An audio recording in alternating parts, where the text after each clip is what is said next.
palavra de Deus. Trazendo a Bíblia, livro sem par, que fala de Jesus. Escola Dominical. Escola Dominical. Escola Dominical. Escola Dominical. Apoio Departamento da Escola Bíblica Dominical da Igreja Evangélica Assembleia de Deus em Camboriú. Trazendo a Bíblia, livro sem par, que fala de Jesus.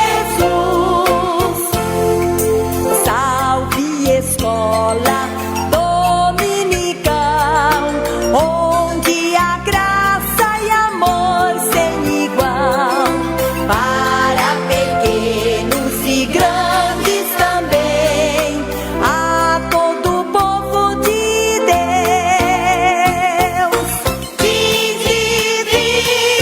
Vinde estudar com os professores que muito nos quer bem, trazendo a Bíblia, livro sem par, que fala de Jesus.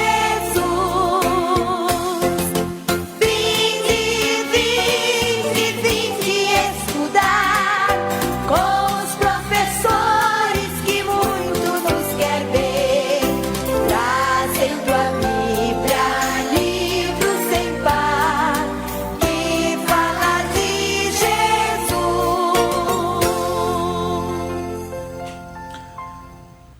Se dissermos que não temos pecado, enganamo-nos a nós mesmos, e não há verdade em nós.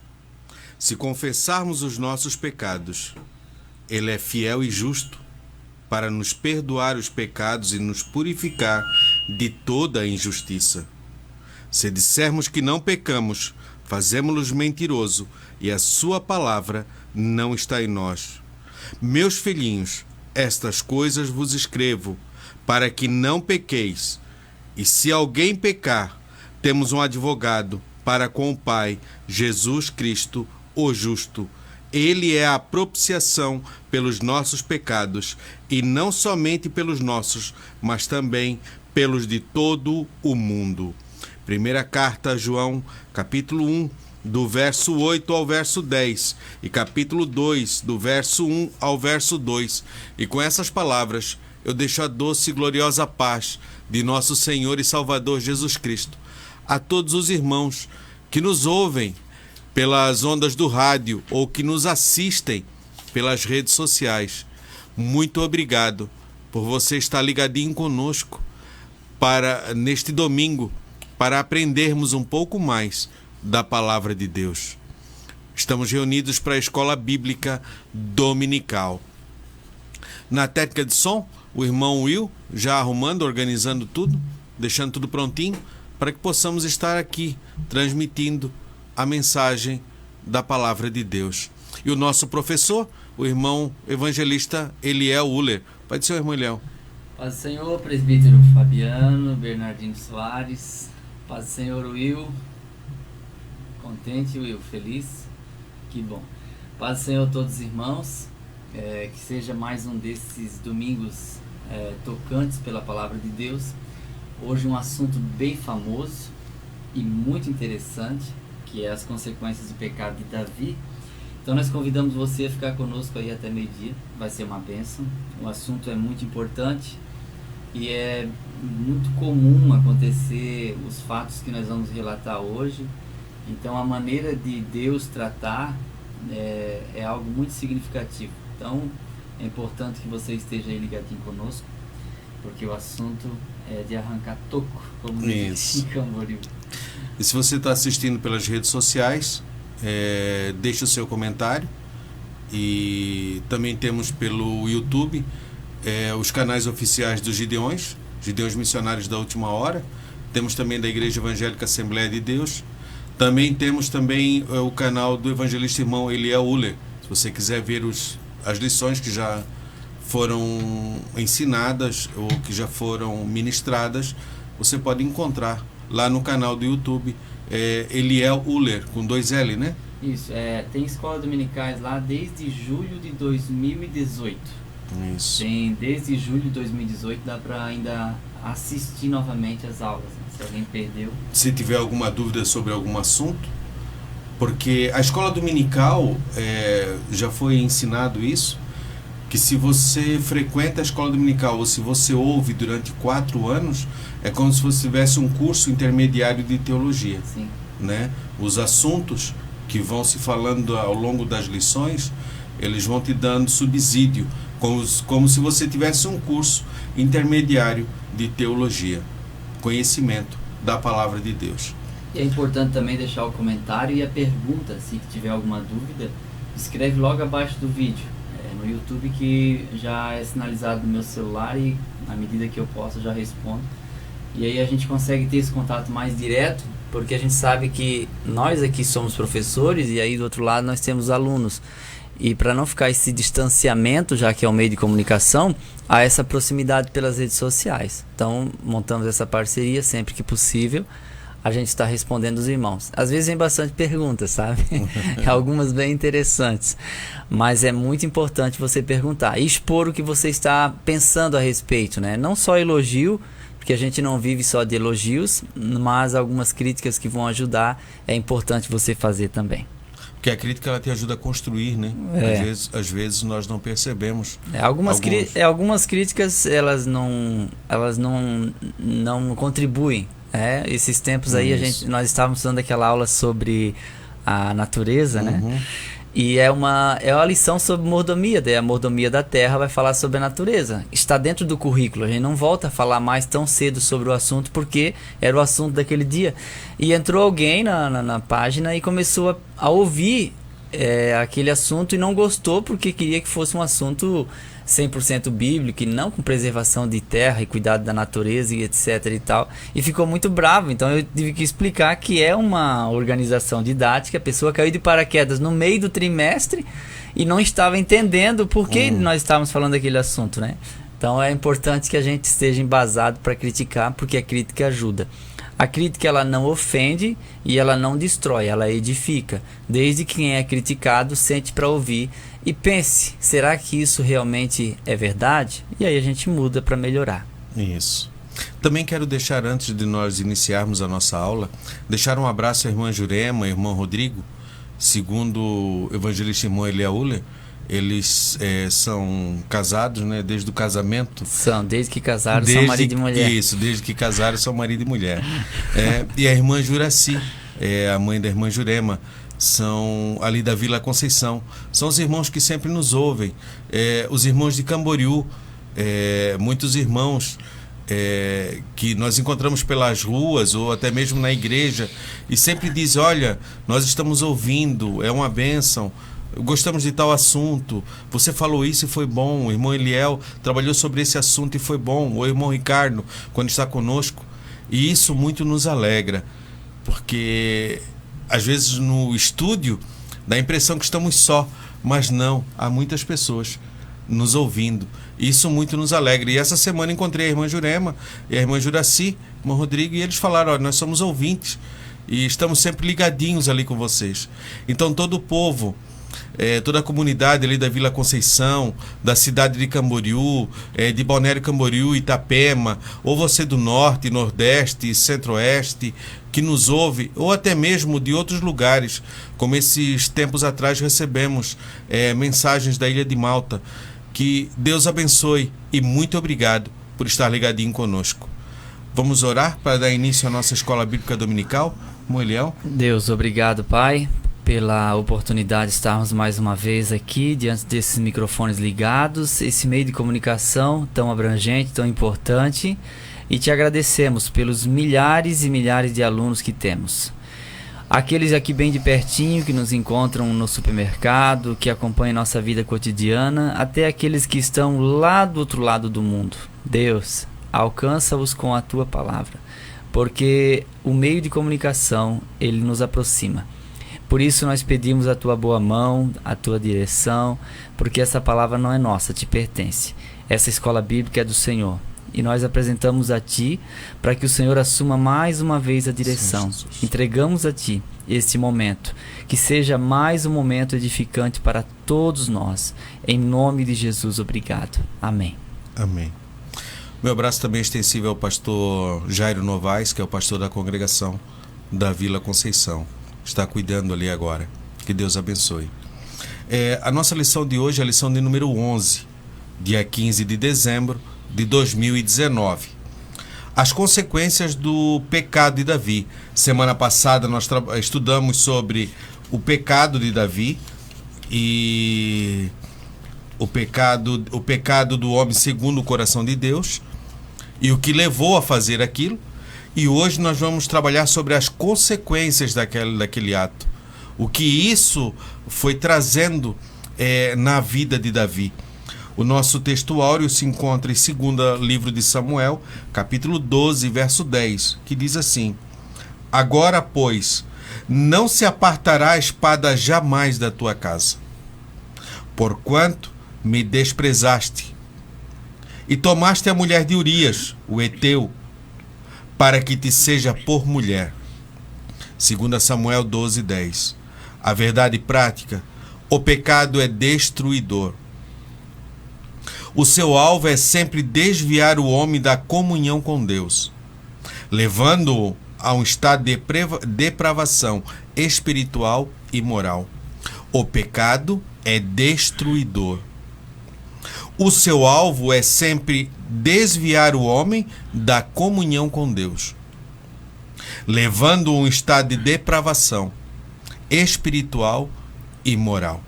Começa agora, e ele diz assim: pois a espada jamais se apartará da sua casa. Que sentença, irmão Eliel? A palavra espada, nesse texto, ela está substituindo a palavra assassinato. Porque a palavra espada, que indica morte, não está indicando morte por velhice, que é a morte natural, mas o assassinato que haveria de chegar na família do próprio Davi pela consequência do pecado. Isso. Então, domingo passado, o presbítero Ricardo e o presbítero Fabiano explicaram aqui sobre o pecado em si, que foi o pecado de Davi com Batseba, e agora nós vamos tratar dessas consequências. E essa profecia de Natã, a espada não se apartará da tua casa, era um indicativo de que haveria morte, né, por assassinato dentro da sua própria família, como consequência do pecado. Como eu escrevi aqui na revista mais adiante, né, que o pecado, o perdão, ele vem de Deus, mas a colheita, ela é toda nossa. Então o Davi não escapou. Então isso é o que nós vamos falar. A consequência do pecado poderia ser a colheita que Davi teve que fazer pelas práticas que ele cometeu.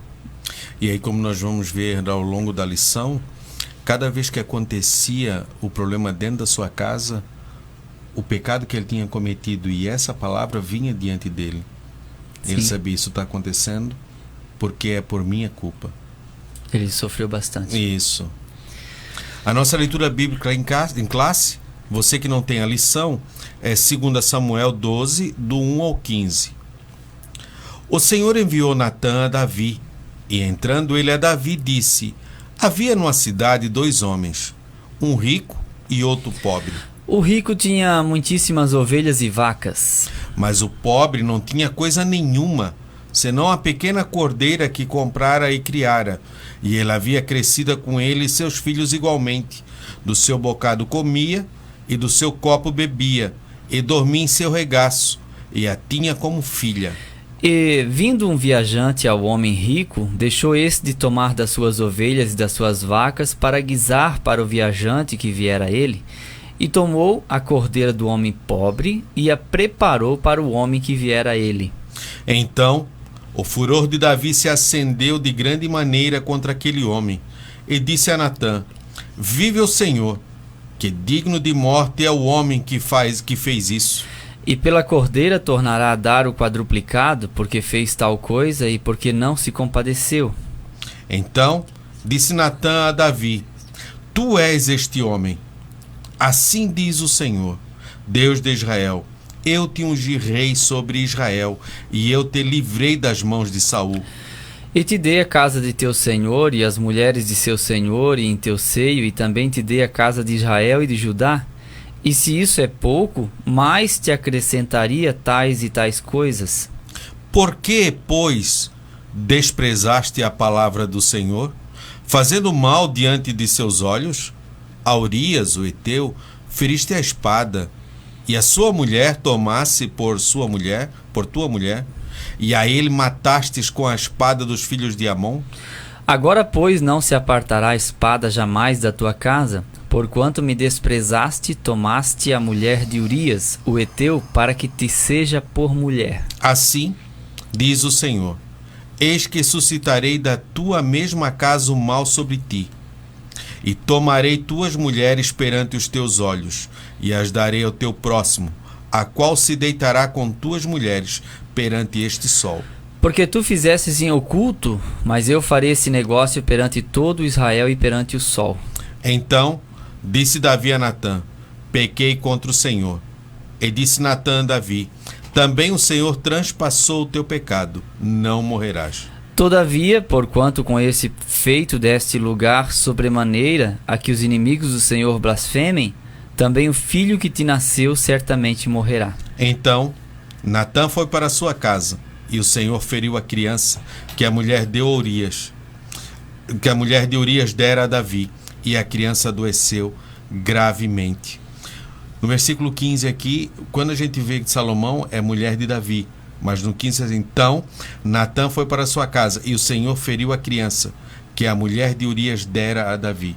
Sim. Porque ela era mulher de Davi nesse momento. Ela era a mulher de Urias. Isso, e ela continuava sendo chamada. Isso. Tanto que até no Novo Testamento, na genealogia, quando vai falar na descendência, vai chegar em Davi e vai dizer Salomão, o qual Davi teve com a Batseba, que era a mulher de Urias. Isso. Aquilo ficou uma marca. Ficou um carimbo de sujeira na vida de Davi. Isso. É muito fácil falar dos pecados alheios, né? Como nós estamos aqui falando do pecado de Davi.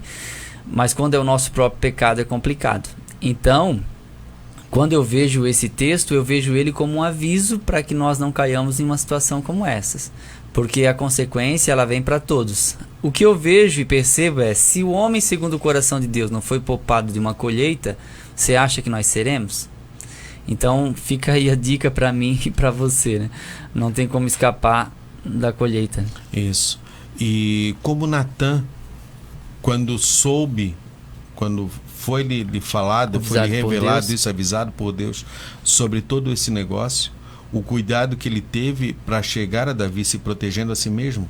Sim. Porque ele sabia que o rei do estado que estava e querendo encobrir também poderia ter tramado algo para matar o próprio Natã. O rei tinha todo o poder totalitário, né? Só que o Natã ele foi muito sábio porque ele suscita primeiro em Davi o senso de juízo. Isso. Ele traz novamente o Davi para o sentimento de justiça, quando ele profere a parábola que nós vamos ver com mais detalhes mais adiante. E aí quando Davi então se esboça a favor da justiça, ele percebe que Davi ainda é aquele homem que estava ali. Claro, e uma coisa interessante que devemos perceber, o homem de Deus, o Espírito de Deus, ele é sábio, sabedoria. E o homem que o Espírito de Deus está sobre ele é sábio, ele sabe como agir. Sim. E Natã soube como agir aqui. Às vezes ser confrontativo ou apenas ratificar algo de uma forma a confrontar, se não houver sabedoria nas palavras, não haverá aceitação. Isso. Então, para que haja funcionamento da mensagem, tem que haver aceitação. Para haver aceitação, tem que ter pedagogia. Tem que ser didático, como ele foi aqui.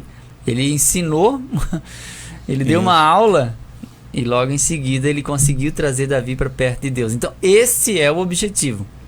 A sua mensagem não pode afugentar as pessoas, nem empurrar as pessoas para longe de Deus, mas fazer com que elas desejem, pelo arrependimento, voltar a ter aquela comunhão.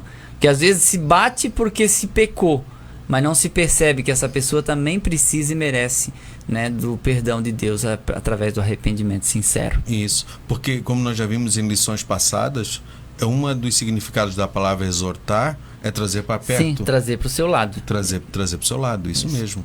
E foi isso que Natã conseguiu fazer com Davi, que estava longe, conseguiu trazer ele para perto.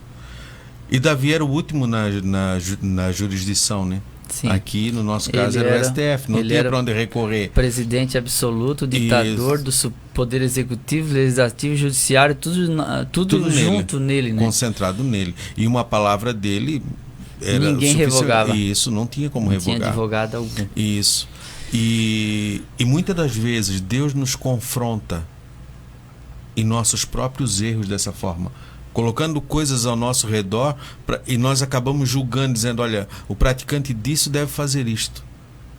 E aí acaba sendo julgando a si mesmo. Sim. Né? Nós somos tão bons a olhar para fora, olhar para o próximo e dizer como deve ser fazer isso. É tão bom.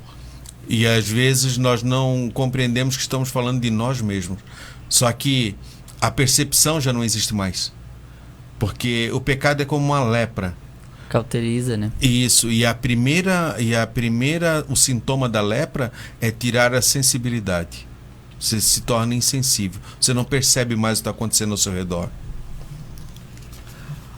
A nossa introdução, o assunto desta lição mostrará o alto preço que Davi pagou e as consequências que sofreu por causa dos pecados cometidos. A história de Davi nos ensina a não brincar com o pecado. Não podemos arriscar ou desafiar o pecado, pois ele é destruidor e seus resultados são trágicos. Por isso, o mais importante é viver em santidade e confiar no sacrifício perfeito de Cristo, lembrando permanentemente que Deus não tolera o pecado de quem quer que seja. Abacuque 1:13. O que se pensa hoje, o que se constrói na modernidade é um Deus tolerante e... a palavra tolerante seria uma palavra que se encaixa ao Deus que se constrói hoje. Tolera qualquer tipo de pecado e está pronto a perdoar a todos. Bom, que ele está pronto a perdoar a todos é uma verdade. A hora que Deus tolera o pecado, aí é uma mentira. Então a gente às vezes vê pessoas que transformam o Deus, em um Deus tolerante. Então hoje tem para todo gosto. Se você quiser ouvir uma mensagem mais dura, vai assistir Paulo Júnior. Se quiser uma mensagem mais suave, não vou falar aqui o nome, mas tem outros pregadores que falam bastante de Jesus e pouco do pecado. E aí fica aquele tal do self-service evangélico, que a pessoa se serve conforme lhe apraz. E isso pode ser um problema grave, porque na hora que precisa de uma repreensão, a pessoa acaba recebendo mais um acalento, e aí começa a pensar que não, Deus está comigo e está concordando com tudo que eu estou fazendo. Mas a gente traz para a palavra, não tem como andar com Jesus e amar o pecado. Não tem, não existe como. Não existe essa possibilidade, A gente erra, claro, porque nós somos falhos, mas permanecer no erro constantemente e andar com Jesus não dá. Não tem como, a gente tem que se separar. Como diz um pensador, ou esse livro te afasta do pecado, ou o pecado te afasta desse livro, apontando ele para a Bíblia. Uma coisa, irmão Eliel, que a gente muitas vezes acaba não prestando atenção no valor das palavras. Nós somos salvos pela graça. Nós não somos salvos de graça. Há uma diferença aí. Sim. E próprio Paulo, quando escreve a Tito, ele coloca isso. Porque a graça se há manifestada, trazendo salvação a todos os homens, ensinando-os. Sim, ela é pedagógica. Isso, ela ensina você a sair do pecado, a não pecar, a se transformar no novo homem, a se tornar uma nova criatura. E muitas vezes nós achamos que aquilo é de graça e está à disposição a quando nós queremos. Não existem regras. Nós já estudamos aqui sobre o tabernáculo e existia toda uma exigência, havia um caminho a percorrer até você entrar no sacrifício, você passar pela pia, no lugar santo e até o lugar santíssimo. Não era uma coisa que você entrava de qualquer maneira. E aí devemos cuidar disso.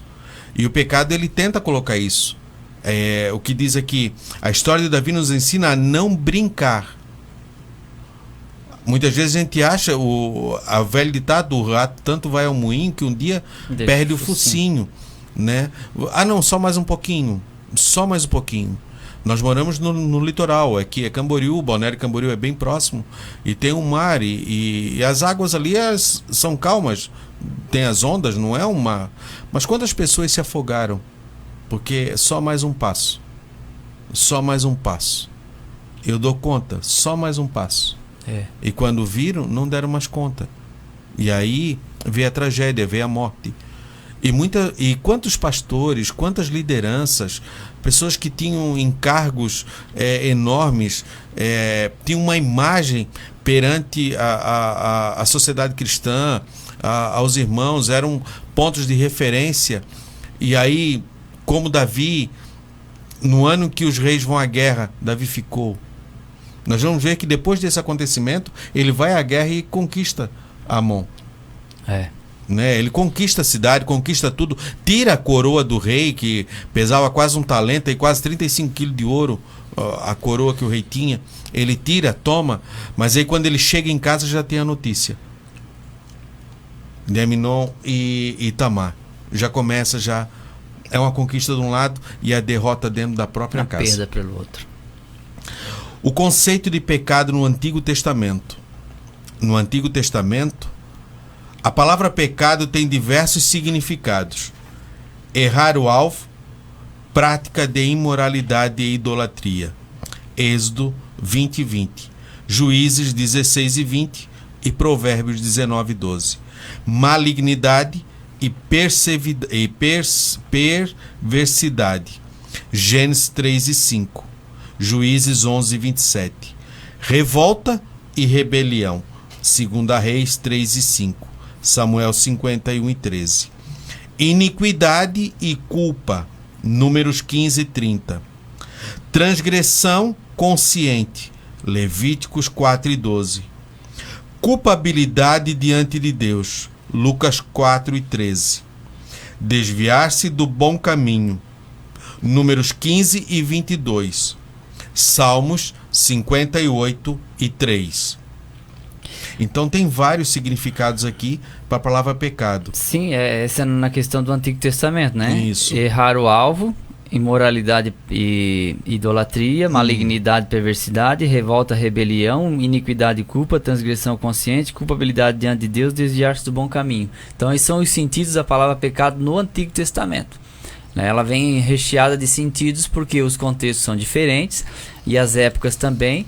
Então, em determinado momento está sendo punido uma rebeldia, né? Em outro momento uma idolatria e assim por diante, que a idolatria normalmente vinha casada com a imoralidade, por isso os deuses cananeus eram tão atraentes e isso gerava um afastamento. A gente vê no período de Juízes que foram 400 e tantos anos em que o povo ficou sem a presença de Deus, porque eles estavam afundados na iniquidade e no pecado. E esse pecado gera afastamento. Desde quando o homem é homem e Deus é Deus, o pecado gera afastamento entre Deus e o homem. Não dá para adaptar de outro jeito, não dá para tentar equiparar isso de outro modo.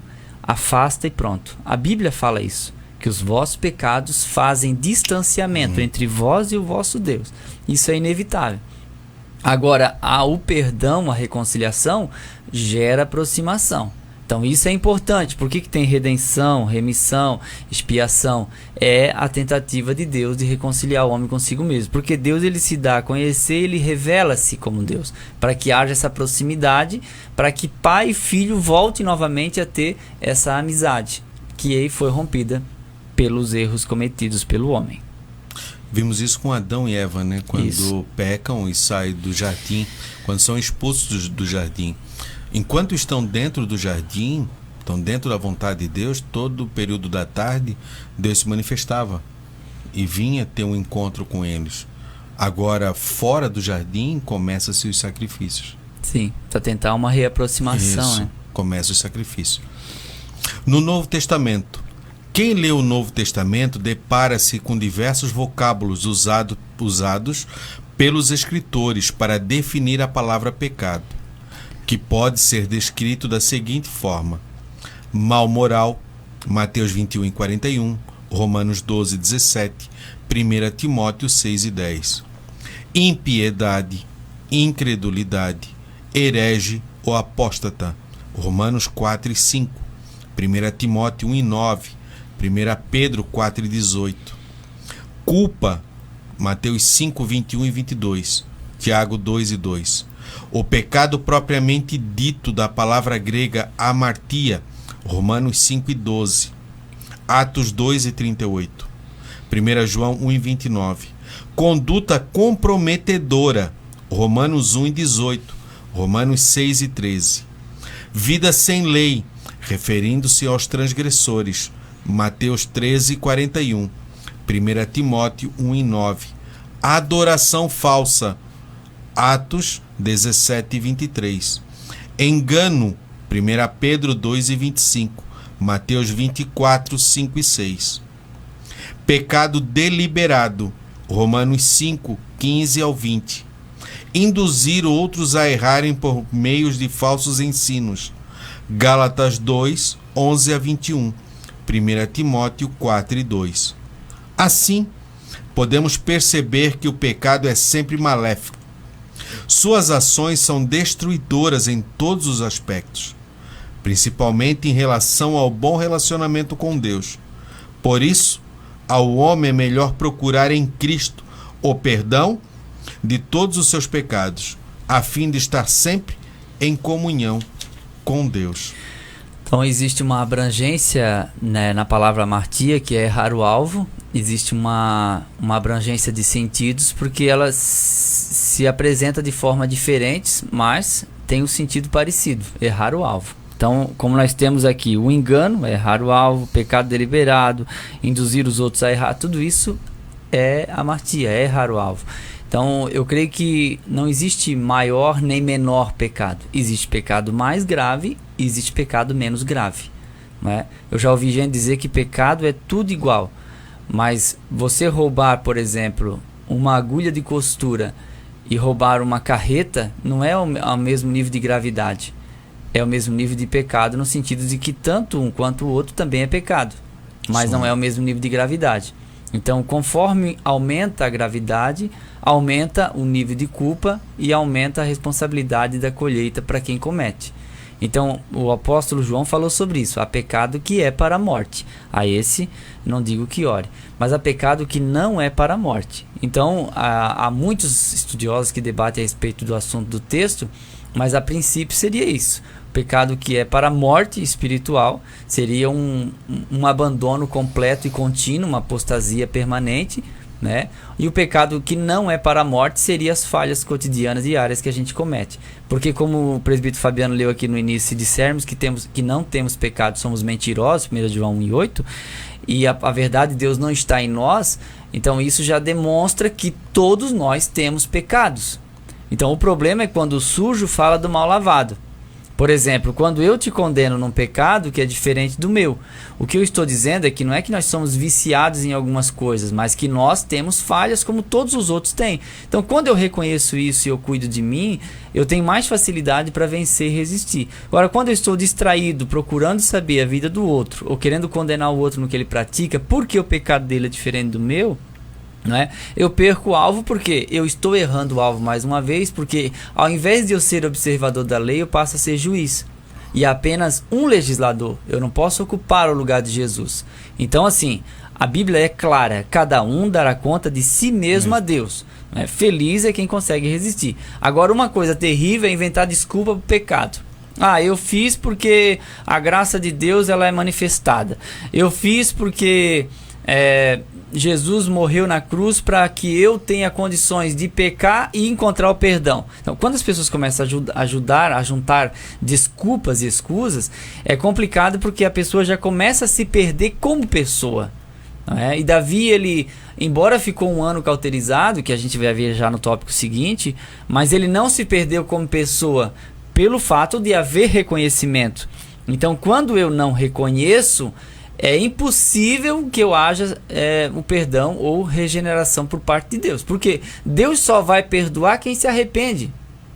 Então, alguns dizem que não precisa de arrependimento, mas não tem como haver perdão sem arrependimento, irmãos. Não existe possibilidade. É o que Pedro pregou em Atos 2. E agora o que faremos? Arrependei-vos e cada um seja batizado. Não tem como chegar nele sem passar pelo arrependimento, porque todos nós estamos sujos e mortos em nossos delitos e pecados e requeremos de Deus uma renovação, uma expiação, e isso aconteceu na cruz. Então é importante que nós entendamos esse processo. Sem esse processo não tem como. Não tem. Ah, mas é porque assim, ó, é que é de família. Aí a gente fica dando as desculpas. Eu sou humano, eu sou falho. Pode inventar a desculpa que você quiser, porque eu sempre digo, para Deus não se pede desculpa. para Deus se pede perdão. Porque perdão é quando não tem como pedir desculpa. E desculpa é quando você tem como explicar. Bom, irmão Fabiano, eu me atrasei porque houve um acidente na minha rua, caiu poste na rua e tal, eu fiquei trancado. Isso é uma desculpa porque eu lhe peço desculpa. Porque eu tenho motivo para isso. Agora, quando eu me atrasei por negligência, que é só um exemplo, não é? Eu não tenho como ficar me desculpando. Eu tenho que dizer para ele, ó, me perdoa. Não é? Eu vou dizer, não, porque a cama estava muito macia, porque eu gostei do sono. Não existe isso, entende? Eu tenho que pedir perdão. E com Deus é assim. Então o pecado ele causa muito mal. Só que Jesus ele nos causa muito bem. Então o bom causador da boa causa é Cristo. E ele fala conosco essa manhã. E ele coloca no nosso coração a ponta de esperança. E não importa o que você fez e a situação que você está, volte-se para Deus em oração. Volte. Ai, mulher, mas tu não sabe. Eu não preciso saber. Eu só preciso saber de uma coisa. Você não vai ser condenado pelo mal que praticou, mas pela graça que resistiu e pela graça que não quis. Eu não estou dizendo que você tem que ficar pecando e levantando e sempre buscando na graça em uma repetição sem arrependimento. Não. Estou dizendo que bom e zeloso arrepender-se, a porta da graça ainda está aberta, você está vivo. Não deixe o diabo te enganar. Ah, mas eu não tenho mais perdão. Claro que tem perdão, sim. Há um perdão de Deus aqui a ser derramado nessa manhã em seu coração. Pela graça e pela palavra de Deus. E pronto, Deus te abre a porta. Ah, mas as pessoas vão julgar e vão condenar. É com elas. Se Deus não te condena, como Jesus disse para a mulher pega em ato de adultério, eu também não te condeno. Só que agora vai e não peques mais. O problema é que muita gente quer infligir a própria pena em si mesmo, né? Não aceita o perdão, né? É porque não se perdoa, né? Não se perdoa. E fica naquilo sempre e se condena a si mesmo sempre. Se Deus não te condena ou se Jesus não te condena, por que você fica preso nisso aí, colocando justificativas e explicações, ou querendo se auto-julgar ou se auto-condenar e impondo a você sanções que o próprio Deus não impôs? E você deixa de viver a vida que Ele colocou diante de você. Então, que devemos ver isso. O nosso segundo tópico, a repreensão do profeta Natã ao rei Davi. Uma consciência morta. Tudo nos leva a crer que Davi não iria confessar os seus pecados. Havia-se passado 1 ano e para ele todas as coisas estavam normais. Mas Deus não deixaria impune. Note o quanto a Bíblia é maravilhosa. Ela não esconde o pecado de ninguém. Esse procedimento, além de revelar a justiça divina, mostra o compromisso do Senhor para com os que andam em sinceridade, não importando a posição que exerçam, pois se pecarem, pagarão pelos seus pecados. Ezequiel 33:12. A consciência do rei Davi estava morta. Foi necessária uma alegoria do profeta Natã, relatando a ação de um homem rico, que, pela força, se apropriaria da cordeirinha única e amada de um pobre. O rico, apesar de possuir um grande rebanho, recusou-se a lançar a mão de suas muitas ovelhas. Daí se mostra irado com o procedimento do rico e prontamente queria condená-lo à morte. Então veio a consciência morta. Aqui para nós sintonizarmos melhor os irmãos que estão nos ouvindo, embora nós fizemos a leitura bíblica em classe a respeito da profecia de Natã, mas o que o texto está querendo dizer aqui, que para ressuscitar essa consciência de Davi, o profeta Natã, que era um profeta da corte, que tinha livre acesso no palácio, ele, depois de 1 ano do pecado de Davi com Batseba, os irmãos sabem a história do pecado, que foi falado semana passada, né? Não vou repetir. Então ele vai até o rei com uma parábola. Havia um homem rico e um homem pobre que eram vizinhos. Pronto. Você mora numa casa que é pobre e na frente mora um ricaço. Beleza. Isso é a parábola de Natã. Então, o pobre, ele tinha uma ovelha de estimação. Quando a Bíblia diz que ela bebia no seu copo e dormia na sua cama, o próprio Natã está colocando em evidência que essa cordeirinha do pobre, ela era amada e ela era como um bichinho de estimação, como um cachorrinho que você tem, que entra e sai dentro da sua casa. Essa era a ovelha do pobre. E o rico tinha milhares de ovelhas e vacas. Mas chegou um visitante na casa do rico. Ao invés do rico matar uma ovelha que ele tinha entre tantas milhares, ele atravessou a rua e pegou a única ovelha que o pobre tinha, que dormia na sua cama, que bebia no seu copo, que entrava dentro de casa, que era de estimação, e matou aquela ovelha para fazer o assado para o outro. Quando o Natan acabou de falar isso, o Davi já se levantou da sua condição para dar o veredito e disse: na verdade, eu digo que esse homem deve morrer.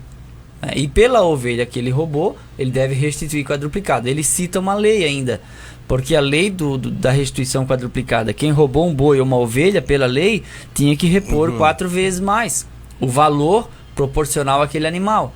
A mesma coisa Zaqueu disse para Jesus: e se eu roubei de alguém, eu vou restituir quadruplicado, porque ele também conhecia essa lei da restituição. A pessoa roubou um celular, tem que devolver 4 com a mesma configuração. Mais ou menos isso para poder atualizar. Então, o que Natan faz? Ele suscita o senso de juízo que estava em Davi. Ele fez como um médico que encontrou o câncer e avisou o paciente, para a própria preservação da vida do paciente. Então, a culpa não é do médico que acha o câncer. Tem gente que diz: não, irmão, não fala, porque vai dar escândalo. Se fosse falar isso para Natan ia dizer assim: ó, deixa que Deus sabe o que está fazendo. Não é? Porque para poder sarar, tem que abrir para ver o que é. Então, o médico encontra o câncer, ele não é o problema da pessoa, o problema é o câncer. Então, quando ele encontra, ele avisa o paciente: ó, se não fizer quimioterapia, você vai morrer. Então, isso vai fazer com que esse paciente busque uma solução para prolongar a sua vida ou até mesmo para encontrar a cura, não é? Então, isso foi o que aconteceu aqui com Davi. A consciência do rei estava morta, e aí, com essa alegoria, isso traz em paralelo a própria experiência de Davi, que a sua mente estava cauterizada, não é? Traz para ele em paralelo uma sentença que ele está dando para um outro caso, que na verdade era o próprio caso que ele estava envolvido, só que milhões de vezes mais grave. Porque o que ele matou foi um ser humano, e o que o homem matou foi só uma ovelha. Então, uma parábola simples de uma ovelhinha que dormia na cama do homem, que estava sendo representada como a esposa de Urias, que havia ficado em casa, enquanto o marido, fiel a Davi, estava na batalha guerreando as guerras. E aí Davi adultera com essa mulher, manda matar o marido porque ele é muito fiel e não quis dormir com ela naqueles dias, e aí ficou um ano, tipo assim, comi, limpei a boca, fiz de conta que não aconteceu nada. Ninguém viu. Tem um texto que diz... O provérbio diz, né? A prostituta, depois que acaba o seu ato, passa a mão pela boca e diz: o que eu fiz? Não cometi mal nenhum. Não cometi mal nenhum.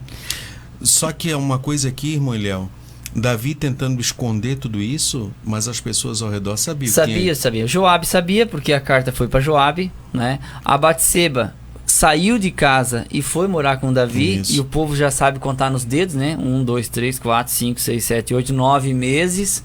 Né? Aquele homem já estava na guerra quando veio e não dormiu em casa, então o filho não é dele. É porque tinha um medo de Davi de falar e de confrontá-lo. Não confrontava, mas o zum estava por tudo ali pelo palácio inteiro. Estava correndo o palácio inteiro. Lógico que todo mundo sabia. Né? Agora, a posição dele, do rei Davi, aquele homem que estava acima de qualquer suspeita, aquele homem que era idolatrado, que o povo ovacionava, que as mulheres cantavam, que Saul matava seus milhares e Davi seus 10 milhares. O homem que queria... Agora, todo mundo está dizendo: não, mas espera aí, ele fez isso com Urias. E Urias era dos 37 valentes. Urias não era alguém que caiu de paraquedas ali. Eles andavam junto, guerreavam guerras junto, passaram por momentos difíceis juntos. E agora ele tomou a mulher de Urias. E agora ele quer esconder o seu ato. Primeiro ele manda matar, ele não ia confessar, não. Ele não ia confessar. Ele tentou de todo jeito se esquivar. E Deus, olhando de cima, vendo até onde tu vais. Só que ele precisava confessar para receber a cura. Claro. E Deus queria curá-lo, porque ele não estava bem. Ele não queria confessar e não iria. Mas ele não estava bem. Porque a gente vê isso no Salmo 32 e no Salmo 51. Não, ele disse, os meus ossos apodrecem. Não, ele disse no Salmo 32. Isso.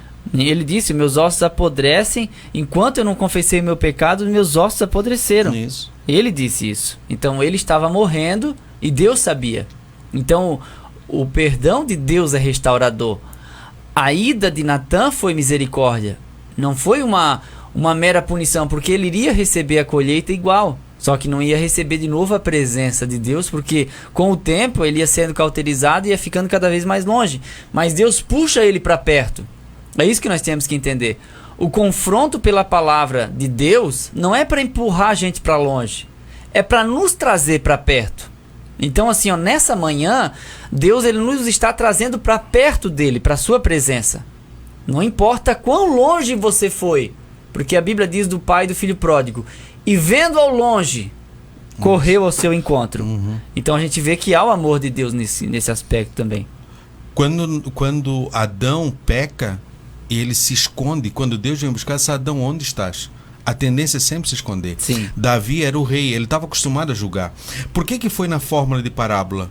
Porque para os judeus, para ter justiça, para ser um juiz imparcial, para que houvesse imparcialidade no juízo, para que quem estivesse julgando o caso não fosse para um lado ou para o outro, porque soubesse quem eram as partes envolvidas. Sim. O que eles faziam? Contavam um caso semelhante e o juiz proferia uma sentença.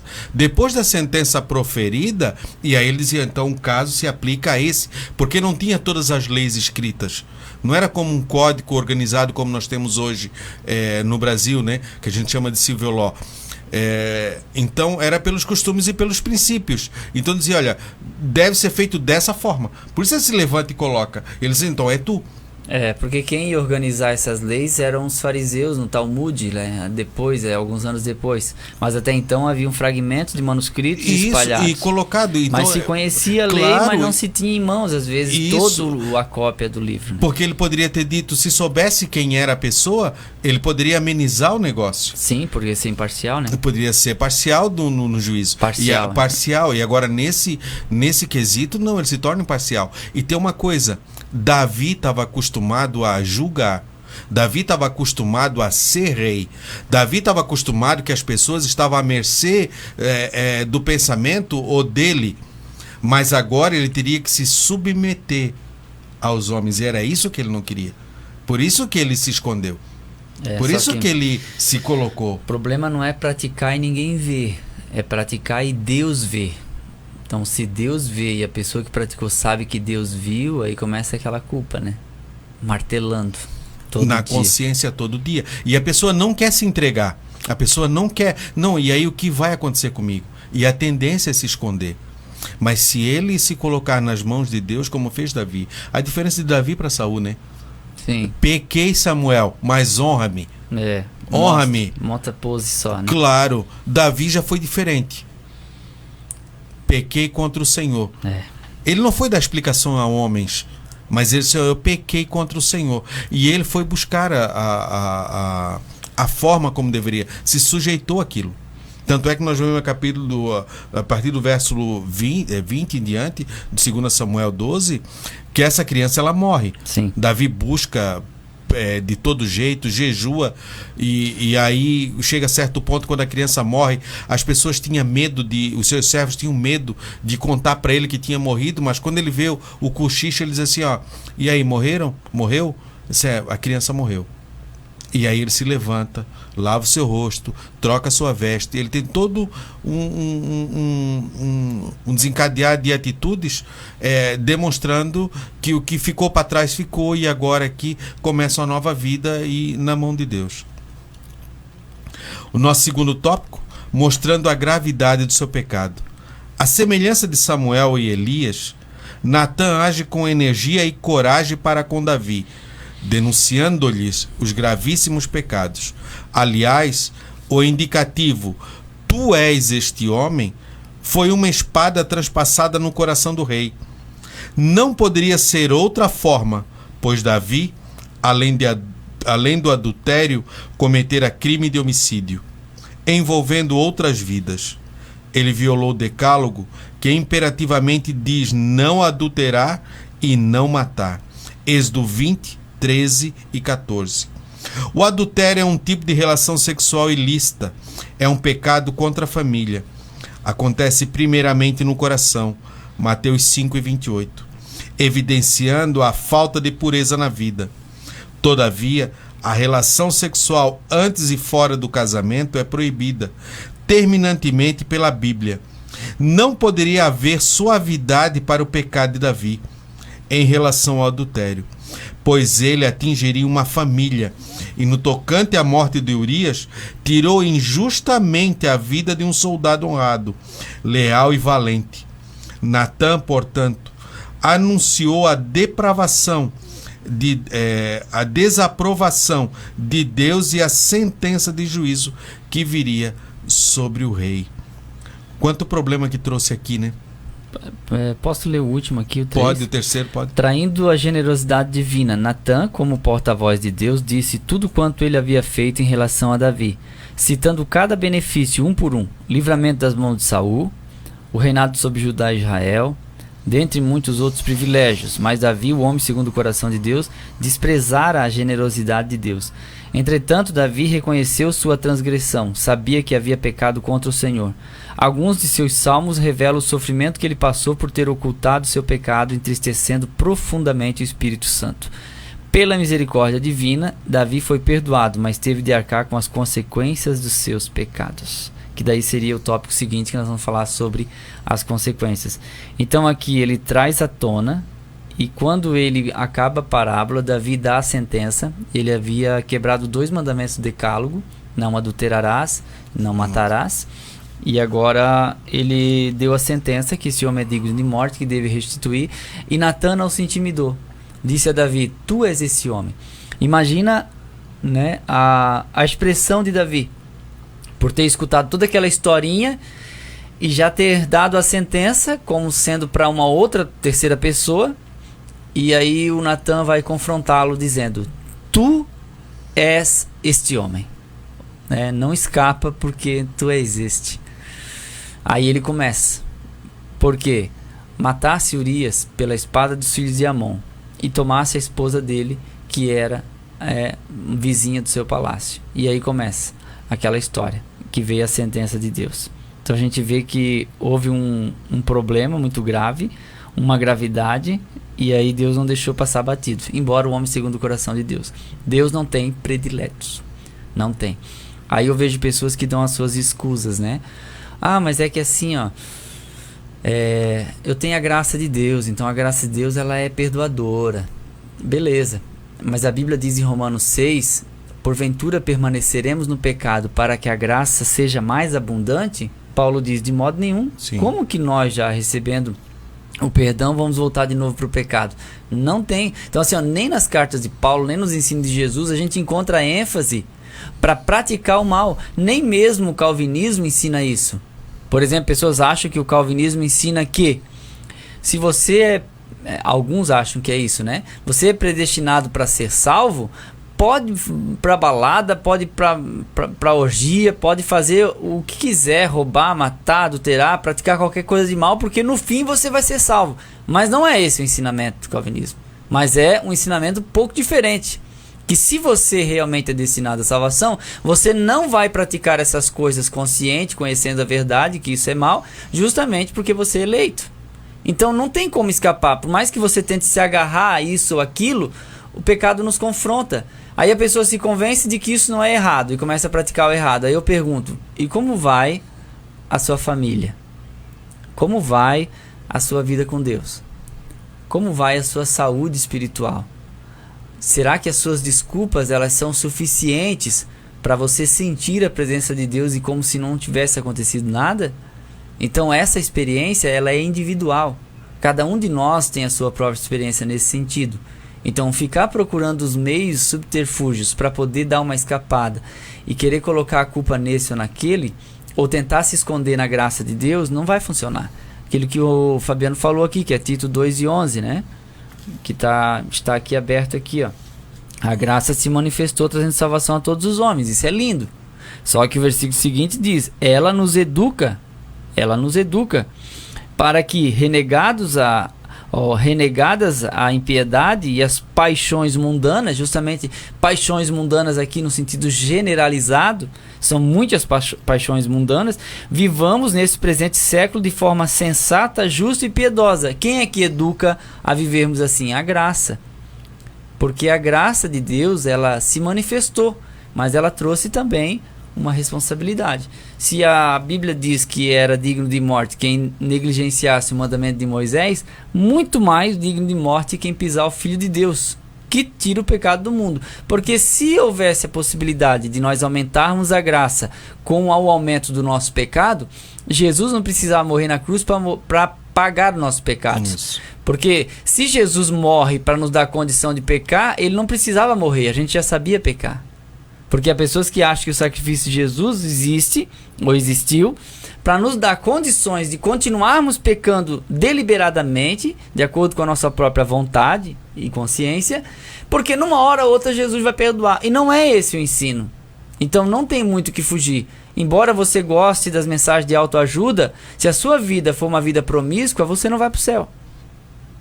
Não vai para o céu. Ah, mas eu gosto muito de ouvir falar de Jesus. Bem, a Bíblia diz que quem ouve a lei não é justificado, mas ele que pratica a justiça. Então a gente, embora conhecer, o conhecimento não vai me salvar. Pelo contrário, vai me condenar. Porque a Bíblia diz, não sejais mestre, porque receberemos um juízo mais severo. O que aprendemos aqui nessa lição é que o pecado, o erro, ele nunca se manifesta de uma hora para outra. Ele vai sendo gerado, como aquela conversa que a serpente teve com Eva. Vai sendo gerado algo devagar. Começa com um pequeno pensamento, ou um olhar, ou uma cobiça, e que conforme você vai alimentando isso vai se tornando, vai tomando uma proporção que a sua consciência começa a ficar cauterizada contra os riscos. É como se você não pesasse mais os riscos disso. Sentimento que está tudo sob controle. Isso, você começa a ficar cego. Eu vou até onde dá e depois eu volto. Isso, eu consigo voltar. Eu sei voltar.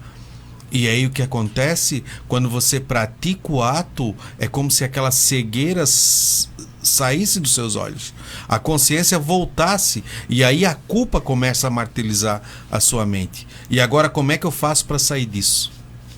Quantas pessoas estão ilhadas, pararam na caminhada ou estão inutilizadas, vamos dizer assim, para o trabalho do reino de Deus, porque cauterizaram as suas mentes, acabaram caindo e agora não sabem mais como voltar, ou não tem mais coragem de falar e o reino de Deus teve um grande prejuízo. Porque através da sua vida poderia ter sido ter saqueado o inferno em muitas almas. Olha só o quanto que ele tinha. Natan disse a Davi, tu és esse homem, assim diz o Senhor Deus de Israel. Deus falando, eu te ungi sobre Israel e eu te livrei das mãos de Saul. Esse aqui é os benefícios que Deus fez, que está no tópico que eu li aqui. Né? E te dei a casa de teu Senhor, né? A casa de Saul. E as mulheres de teu Senhor em teu seio, que era uma legitimidade do rei que sucedia. Isso. Ele tomava todo o reino, inclusive as concubinas do rei antecessor. E também te dei a casa de Israel e de Judá, que eram os dois reinos unidos num só. E se isso é pouco, poderia me pedir, eu te dava mais. Eu te acrescentaria tais e tais coisas, o que você quisesse eu te dava. Ou seja, ele já tinha tudo o que um rei desejaria. E Deus lhe deu tudo o que ele precisava para viver. E mesmo assim, ele extrapolou o limite. Ele não se contentou com o limite que ele recebeu. E Deus disse, eu tenho te abençoado. Você não precisava. Entende? Você tem muitas mulheres. Ele tinha muitas mulheres. E ele não precisava, porque nesse período não havia uma condenação direta para um caso de um segundo casamento. Principalmente por parte de um rei, porque embora a Bíblia não recomendasse o acúmulo de mulheres, mas nesse contexto social e cultural da época, um rei poderia ter mais de uma esposa porque ele teria que ter mais filhos para poder estabilizar sua descendência no reino. Entende? O que ele não poderia pegar uma mulher casada, ele poderia se casar de novo, como ele se casou algumas vezes, e Natan nunca o repreendeu por ele ter se casado com Abigail, com a filha de Saul e outras mais, como nós vamos ver aqui na sequência. Mas quando ele pegou uma mulher casada, aí veio a sentença. Porque essa atitude dele infligiu prejuízo na vida de outras pessoas. Além de destruir a vida de Urias, tem a família de Betseba e a família de Urias. Sim. Que se constrangeram com isso, que trouxe prejuízo na vida deles, né? Foi usurpado lugar que não poderia ter sido feito. O que eu vejo assim também, que às vezes o pecado que a gente comete, às vezes é em troca de algo que a gente não precisa. Isso. É isso que eu vejo como ensinamento. Ele não precisava. Ele não precisava porque ele tinha. Ele tinha a mulher que ele queria. Só que ele criou o pecado criou uma fantasia na sua mente, criou um fetiche, e aí ele desejou aquilo a certo ponto até que planejou todas as coisas. E não adianta odiar Davi por causa disso, como alguns dizem assim, eu odeio Davi porque ele fez isso e fez aquilo. Bom, você odeia Davi, mas em nossa alma, em nossos sentimentos e vontades, existem muitos desejos pecaminosos que estão sob controle. Isso. Sem a graça de Deus, eles viram como aquele carro desgovernado morra abaixo. Então assim, agradeçamos a Deus ainda que o Espírito Santo refreia a nossa natureza pecaminosa, porque o Davi sem freio é a nossa vida sem freio, claro. Mesma coisa. Nós não temos diferença. O que a gente tem que fazer é pedir graça de Deus para resistir isso e aquilo. E não ficar condenando, porque o nosso trabalho não é condenar, mas tirar lições importantes para a nossa vida. Certa vez escutei uma irmã pregar e ela falou uma coisa interessante, assim, se tivéssemos certeza do que as nossas atitudes nunca fossem descobertas, nós seríamos capazes de cometer as piores atrocidades. E tá aí as redes sociais que provam isso, né? Antigamente se pegavam a pedra para apedrejar a mulher pega em adultério, não é? E hoje se pega um teclado e se escreve atirando as pedras digitais em quem adulterou. A gente faz isso pelas redes sociais. A gente, que eu digo no sentido generalizado. Isso. Não que eu já fiz isso, porque eu não costumo colocar essas publicações, mas infelizmente ocorre. Nosso terceiro tópico: as consequências do pecado de Davi. As consequências pelos pecados cometidos. Paulo afirmou que o que semeia na carne colherá corrupção. Foi o que ocorreu com Davi. Podemos enumerar alguns pontos dos males que vieram como consequência de seus pecados. O primeiro, a perda do filho. O segundo, o escândalo sexual de seu filho Aminon com sua filha Tamar. O terceiro, o assassinato de Aminon. O quarto, a tentativa de usurpação do trono por Absalão e o abuso público das concubinas reais por este. Davi foi perdoado pela graça e pela misericórdia divina, mas teve que arcar com as consequências de seus pecados pelo restante de sua vida. É imperioso ao cristão evitar o pecado, pois este traz sofrimentos e deixa marcas indeléveis naqueles que a praticam, atingindo diretamente e indiretamente outras pessoas. É que uma das coisas que haveria de chegar na própria família de Davi era o escândalo moral e, consequentemente, a morte de alguns de seus filhos. E ele pagou quadruplicado, porque ele deu a sentença, né? Sim. Pela ovelha pagaria quadruplicado. Daí ele vai perder Adonias, perdeu Aminon, Absalão e o filho da Batseba primeiro. Isso. Ele perdeu 4 filhos. Ele pagou quadruplicado. Ele não conseguiu escapar da colheita. Tem gente que acha que pedindo perdão para Jesus escapa da colheita, mas nem sempre. Às vezes sim, às vezes não. Por exemplo, uma pessoa que veio para Jesus e tem um vírus HIV ou AIDS, que seja, né? AIDS é os sintomas e HIV é o vírus, mas veio para Jesus, beleza, tá, aceitou Jesus, está na igreja. Não há garantias que ela vai ser curada. Não existe essa garantia. Deus é que vai curar se quiser. Deus tem poder, mas se Deus não quiser, a pessoa, mesmo crente, vai morrer dessa doença, ou se não morrer dessa doença, pode morrer de outra coisa. Entende? Então, o que a gente tem que entender é que a pessoa que teve uma vida promíscua, que não usou preservativo, que trocou de parceiro várias vezes, que foi para baile funk, coisa e tal, vai contrair coisas ruins para o seu corpo e vai haver consequências dos seus próprios atos.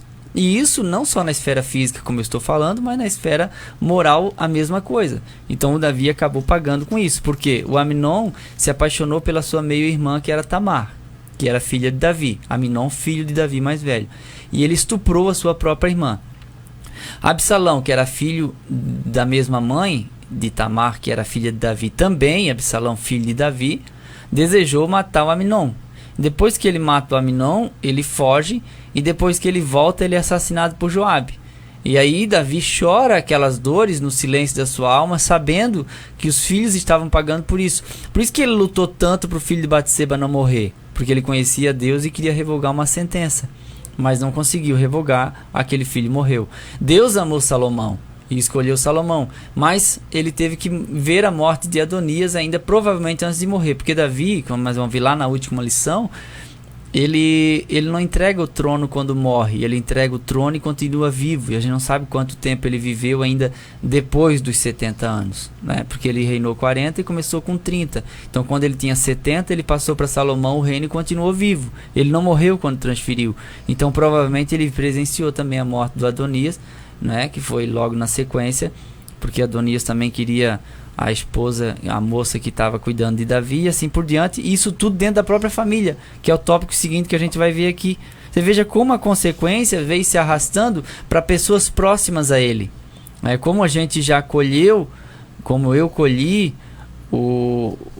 os frutos amargos de pessoas próximas a mim, da minha família, que geraram uma consequência desastrosa. Como você já foi também, de uma certa forma, prejudicado pelo adultério de seus pais, pela separação deles e tudo mais, e isso veio se alastrando, não é? Isso veio trazendo uma maldição e veio querendo tomar lugares na sua vida, no coração, e para que você comece a pensar, bom, se a minha mãe e meu pai viveram essa situação, como disse Elias, eu não sou melhor do que meus pais. Não é melhor, mas só que Deus tem poder para quebrar maldições. Então, assim, embora a gente careça da graça de Deus, mas a gente sabe muito bem que Deus tem poder para quebrar qualquer sequência de adultério e divórcio, para que a sua vida seja uma bênção, para que seu lar seja uma bênção, para que você não coloque na sua cabeça que você é igual a sua mãe, que você é igual ao seu pai, porque o seu pai é Deus que está nos céus, então ele é o gerador de vida, e ele é transformador de caráter, e ele que organiza situações, e a bênção dele quando chega, nenhuma maldição é párea para ele. Então, que o Senhor te abençoe, e que a bênção de Deus cada vez mais abundante possa afugentar qualquer maldição, seja ela hereditária, seja ela primária, secundária, terciária, não importa. Deus te abençoa, e em nome de Jesus eu posso afirmar, em nome de Jesus seja uma bênção, o seu lar ser uma bênção, Amém. Seus filhos serem uma bênção, Amém. seu casamento, o seu ministério, o seu trabalho, que Amém. Deus prospere em todas as áreas, e que toda maldição sem causa não venha, como diz lá em Provérbios, que a maldição sem causa não virá, pelo poder do nome de Jesus, tá Amém. certo? Que Deus abençoe a minha, a sua vida e todos nós aqui, Amém. de todas as áreas, de todas as maneiras. Essa é a minha vontade e essa vontade de Deus para a nossa vida também, né? E andemos em novidade de vida, caminhando com Jesus em sinceridade. Amém. Davi, o rei fraco no seu próprio lar. Davi foi um grande líder para Israel, mas um péssimo pai de família. Ele teve 12 esposas, 10 concubinas, 21 filhos e uma filha. Encontramos isso em 2 Samuel 3, 2 e 5, no capítulo 5, 13 e 16, 1 Crônicas 3, do 1 ao 9, 1 Crônicas 14, 3 e 7 e 2 Crônicas 11 e 18. Observe que os 3 filhos de Davi, que morreram tragicamente, Aminon, Absalão e Adonias, eram seus sucessores imediatos.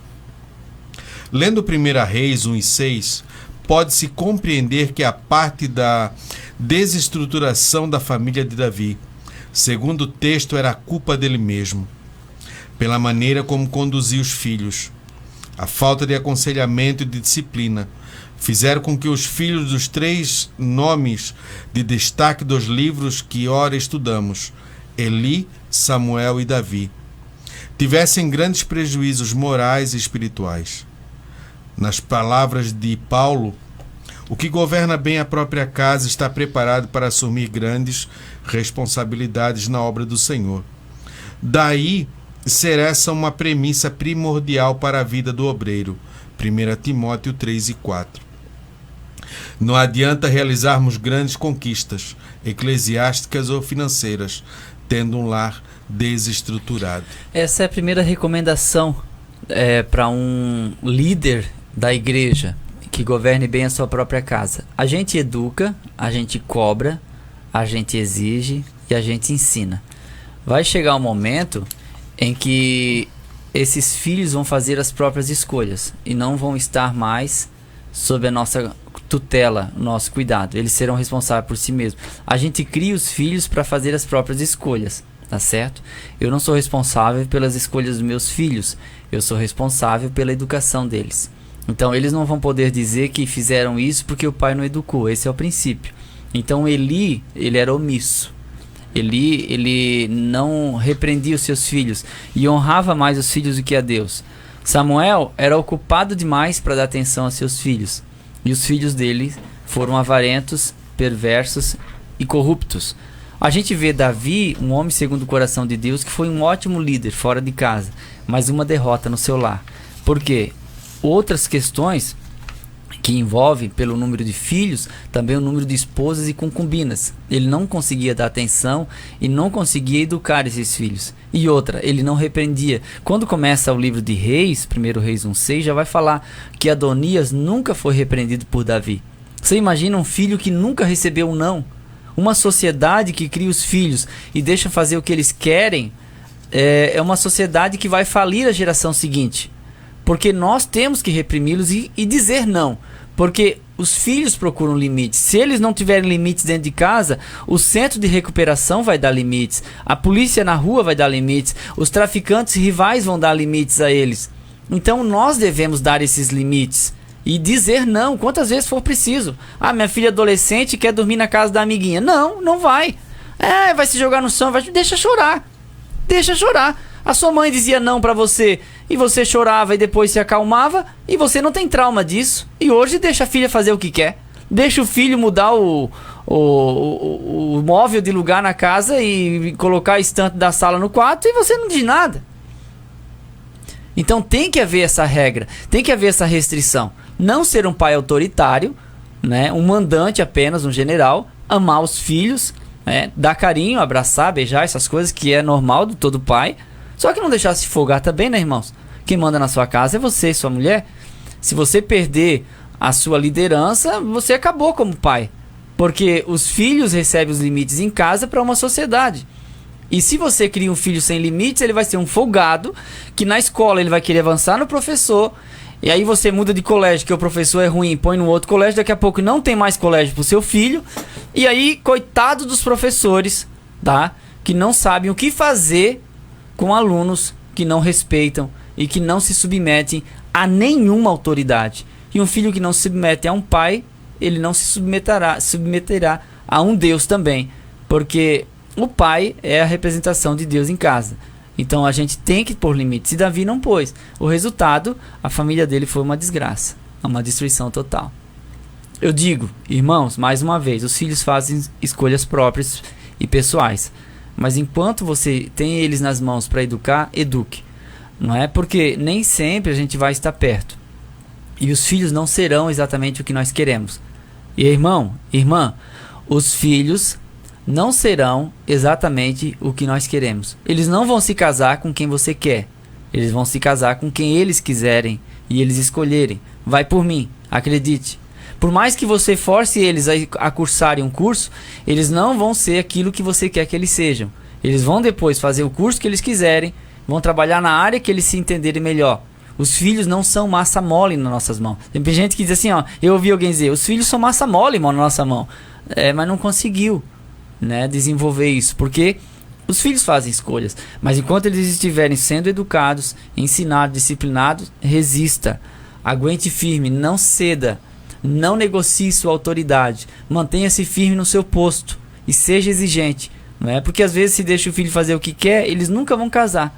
Por quê? A casa é tão boa, eles estão tão bem tratados, com a roupa passadinha, a comida que eles gostam feita, e tanta coisa boa que às vezes ele nem se importa se a mãe está com dor no braço, ele quer pudim. É pudim, eu quero pudim, quero Nescau. E já tem 27, 28 anos e está ali. Não é? Às vezes já casou, voltou, e você é empregada dele. Empregada. Né? E às vezes até deixa o marido jogado para atender o filho. E o casal começa com o marido e mulher e termina com o marido e mulher. Porque no fim os filhos vão e vocês ficam só. Então priorize seu marido, priorize sua esposa. E os filhos que já são maior de idade, aprendam a cozinhar e façam a própria comida. E respeite os pais. E não chegue e saia a hora que quer não, porque a casa ainda é de seu pai e de sua mãe. Quando você tiver sua casa, faz o que quer, enquanto estiver na casa de papai. É papai que decide. Isso. Até porque o mundo lá fora não é a casa do pai. E quando é confrontado lá fora e vê que não tem a mesma reação que tinha na casa do pai, aí vem as frustrações. E como se diz aí hoje, vem os mimimis e vem a grande problemática, as pessoas que não sabem enfrentar as problemáticas da vida e aí se entregam. E aí tantos casos que a gente encontra, talvez, de depressão ou de tantos outros problemas psicológicos que acontecem na vida de nossos filhos. Então que ensinamos já dentro de casa a enfrentar isso e agir de forma correta. Houve uma irmã que Como ligou. é que é o nome dela? Não, ela não quis se identificar. Essa aqui não quis se identificar? Isso. Ah, sim, que ela ela está ouvindo o programa e está gostando do assunto? Isso, e sobre a traição. Ela colocou que na sua família teve um caso de traição e afetou a família dela e a todos. E até hoje reflete na família. Sim, fica uma colheita, né? Fica uma marca. Mas há um problema, irmã. Há um problema não. Há algo a se pensar sobre isso. Quando você está dentro de um carro, várias pessoas, e tem um acidente, e ali talvez alguém morre e alguns ficam, um perde uma perna, outro fica com uma deficiência, e aí ele tem que passar por um tratamento. Talvez aquele que recebe a perna mecânica tem que passar por uma reabilitação. Sim. Aprender a viver novamente, aprender a andar novamente. E aí precisamos nos submeter a certos pontos para não ficar parado. Sim. Aquele que se entrega e fica parado no tempo, fica parado naquele episódio que aconteceu, ele não consegue avançar. E muitas coisas boas na vida já aconteceram depois desse episódio, mas nós não conseguimos perceber ou não conseguimos usufruir. Por quê? Porque ainda estamos parados naquilo. Porque às vezes porque nós fez isso. porque às vezes a gente ocorre muito isso de ficar sentado na cadeira da mágoa. Isso. Então, assim, eu tive um caso dos meus pais, que eles se separaram, tinha 2 anos de idade. A minha mãe casou-se com outro homem, o meu pai casou-se com uma outra mulher, e eles ficaram 16 anos separados. E eu me criei um pouco com a minha avó, um pouco com meus tios e assim por diante, né? E um pouco com a minha mãe também. E passados esses 16 anos, então meu pai separou-se da mulher dele, a minha mãe do homem que ela havia se casado, e eles voltaram a viver juntos. Então, veja, quando eu me casei, o meu pai e minha mãe voltaram a viver juntos e estão até hoje juntos. Então veja como houve essa possibilidade de restauração, restituição na família, aqueles que originalmente haviam se casado lá atrás. Só que eu não posso hoje ficar o tempo todo assentado nessa cadeira. Porque eu não tive esse... quando era criança eu não tive isso, não tive aquilo, não compensa, porque isso. vai machucar meu pai, vai machucar minha mãe. E outra, eu já perdoei, eu passei por cima disso aí. Foi difícil? Foi, claro que foi. Só que como em mim parou, os meus filhos não sofrem a penalidade do erro dos meus pais. Porque senão 3 gerações afetadas, a irmã está entendendo? Por exemplo, meus pais cometeram erros. Eu, pelo erro deles, cometo erros parecidos. E os meus filhos são afetados pelo erro que os meus pais cometeram. Então, quando Deus me abençoou com o meu casamento, que já sou casado há 21 anos, os 2 filhos adotivos que nós temos têm sido uma bênção muito grande em nosso lar e vão continuar sendo, porque essa maldição não transpassa. E a vida dos meus pais foi restaurada e a bênção de Deus também caiu sobre eles. Porque todos entendemos que era necessário perdão e muitas coisas que você lembra, não é bom tocar no assunto. Porque quanto mais a gente remexe esse fundo, mais sujeira fica nessa água. Nós já vimos que o pecado gera morte. Toda morte gera luto. O luto é algo necessário no ser humano. Ele deve ter o período dele de luto por aquela perda, por algo que ocorreu. Mas passando o período de luto, ele tem que se levantar. Não é fácil. Claro, como não Davi é fácil. fez ali. Ele tentou, buscou, não deu. A criança está morta, levantou-se, lavou o rosto, trocou as vestes e seguiu. Na verdade, o que ocorre? Nós não sabemos, porque nós não atendemos essa irmã, não sabemos se ela tem mágoa, não. Ela fez um relato de que na família dela, pela eventualidade de uma traição, arrastou muita gente para um prejuízo muito grande. Isso. É isso que a gente entende. De repente isso já foi renovado, já foi restaurado, já houve perdão, restauração, glória a Deus, não é? Não estamos falando que esse é o caso, mas que existem muitos casos de famílias que estão há 20 anos comemorando a tragédia. Hoje, dia Hoje é 11? 15.